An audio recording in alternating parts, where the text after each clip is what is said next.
విజయవాడలో క్రియేటర్స్ ప్రపంచానికి మరింత ఉత్సాహాన్ని నింపుతూ నిర్వహించిన విజయవాడ క్రియేటర్స్ లీగ్ మ్యాచ్లు విజయవంతంగా ముగిశాయి. నగరంలో గాయత్రి ఫంక్షన్ హాల్లో విజేతలకు బహుమతులను ప్రదానోత్సవ కార్యక్రమం ఘనంగా జరిగింది.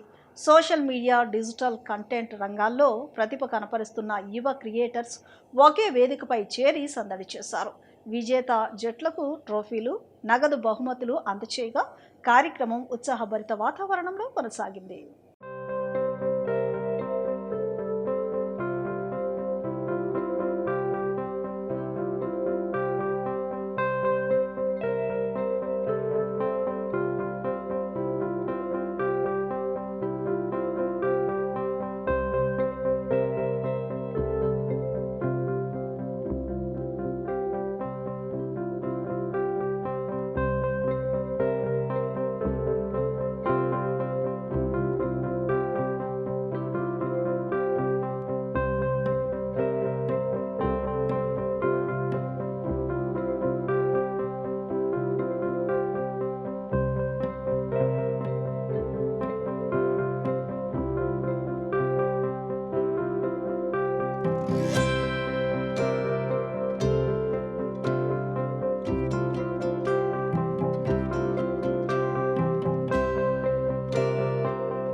ఎందుకంటే మా సుధాకర్ అంటూ ఎప్పుడు జనాలతో కనెక్ట్లో ఉంటారు. సో థ్యాంక్ యూ సుధాకర్ గారు.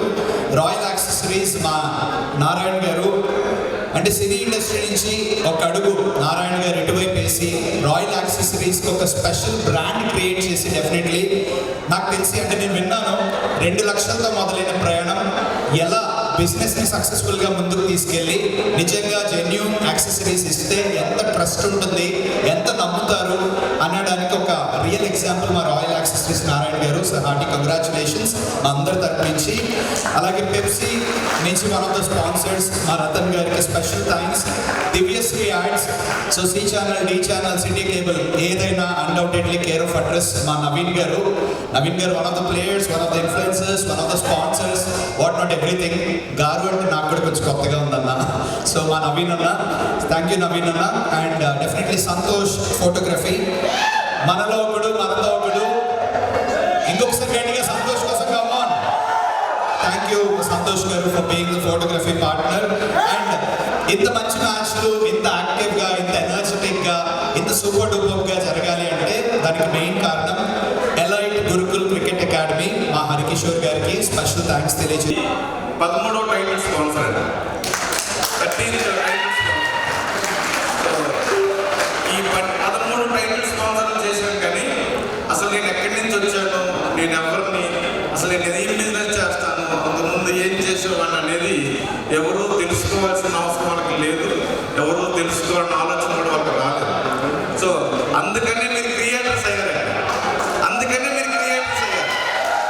ఎందుకంటే పెద్ద పెద్ద టైటిల్ స్పాన్సర్ చేసిన 12 మంది కూడా ఒక వరల్డ్ వైడ్గా ఒక 72 దేశాల్లో ఉన్న ఒక బిఎన్ఐ కానీ, లేదా వరల్డ్ వైడ్గా ఉన్న ఒక రోటరీ కానీ, లేదంటే ఒక 2 స్టేట్లలో ఉన్న పెద్ద పెద్ద కంపెనీలకి నేను టైటిల్ స్పాన్సర్ చేశాను. కానీ వెనక్కి వెళ్ళి ఇంత బ్యాక్గ్రౌండ్ వర్క్ చేశారు అంటే వాళ్ళు ఓన్లీ వాళ్ళు సోషల్ మీడియా క్రియేటర్స్. అందుకు మాత్రమే నేను అంత వర్క్ చేయగలిగాను. సో నిజంగా హ్యాట్సాప్ అండి, నిజంగా నేను 10th క్లాస్ నేను చదివింది, 10వ తరగతి 5 సార్లు ఫెయిల్ అయ్యి 6వసారి పాస్ అయ్యాను. 6వసారి పాస్ అయ్యాను నున్న హై స్కూల్లో.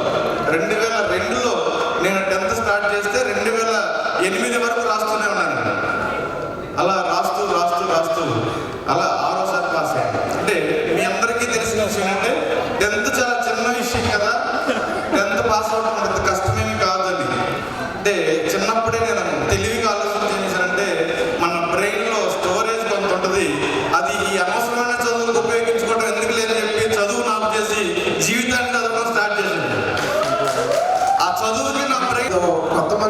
వచ్చినట్లేదు. ముందుగా మీరందరూ విజయవాడలో ప్రతి ఒక్కరికి ఫోన్లో మనుషులు అయ్యారు, తర్వాత ఇంట్లో మనుషులు అయిపోయారు. ఖచ్చితంగా నిజంగా చాలా సంతోషంగా ఉంది ఇంతమంది ఇన్ఫ్లుయెన్సర్స్ని ఇక్కడ చూడటం అనేది. అయితే విజయవాడలో ఇన్ఫ్లుయెన్సర్స్ అనగానే ఫస్ట్ గుర్తొచ్చేది విజయవాడ ఎంత వైబ్రెంట్గా ఉందో అదంతా లైవ్లీగా మీరు చూపిస్తాం, ఇదంతా కూడా ఒక పార్ట్. అయితే నేను ఒక పాయింట్లో కనెక్ట్ అయింది ఏంటంటే విజయవాడ వరద టైంలో అంటే అందరికీ ఖర్చు పెట్టే స్తోమత కూడా లేనటువంటి పొజిషన్లో సెల్ఫ్లెస్ సర్వీస్ చేసి అంటే నేను కూడా చూశాను ప్రత్యక్షంగా. మేము ఆ రోడ్లో అక్కడంతా వరదలు నీళ్ళలో తిరుగుతూ ఉంటే చాలామంది ఇన్ఫ్లుయెన్సర్స్ వచ్చి విజయవాడ సర్వీస్ చేశారు. ఖచ్చితంగా మిగతా ఊళ్ళలో చాలా చోట్ల వచ్చినాయి, కానీ విజయవాడలో ఇన్ఫ్లుయెన్సర్స్ చేసినంత సర్వీస్ మిగతా ఎక్కడ కూడా మనం చూడలేదు.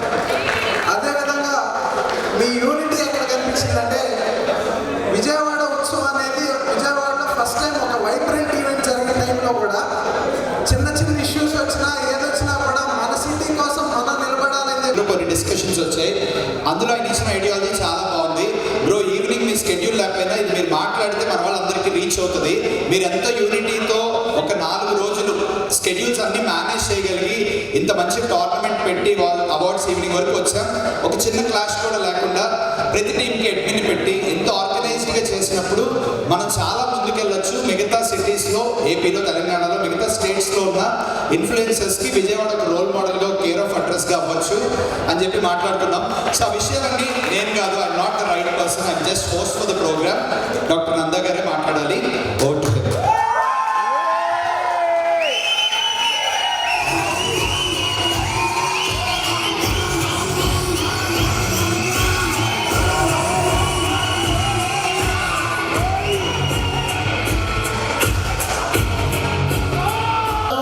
మంచిని ప్రోత్సహిద్దాం, మనకు కావాల్సిందని అడుగుదాం.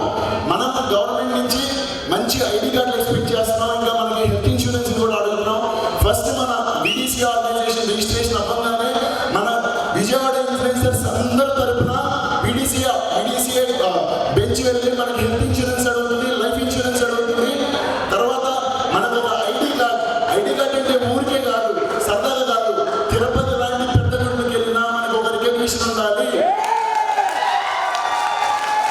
మన ఫోన్ జేబులో నుంచి తీస్తే భయపడాలి తప్పు చేసేవాడు. అది మనకు కావాల్సింది.